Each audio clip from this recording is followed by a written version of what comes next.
5 నిమిషాలు రెస్ట్ ఇచ్చేసి చూడండి ఈ విధంగా ఉంది. ఇప్పుడు ఇందులోకి వెళ్ళి ఏదైనా ఒక కలర్ను కలర్ ముద్దలు తీసుకుందాము. ఆయిల్ కొద్దిగా చూడండి.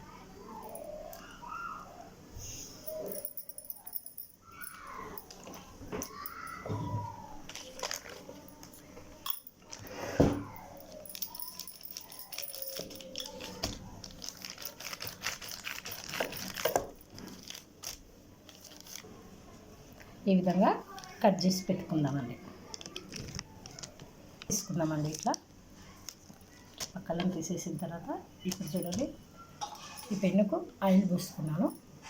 ఇటు చూడండి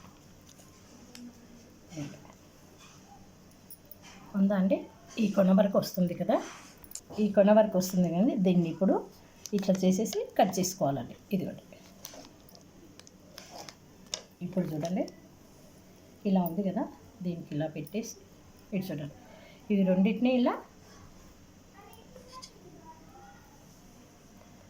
ఎక్కడ విడిపోకుండా పెట్టుకోవాలండి. ఫింగర్ ఫ్రైస్ రెడీ అండి. ఆరిన తర్వాత ఫ్రై చేసుకొని తినేయడమే.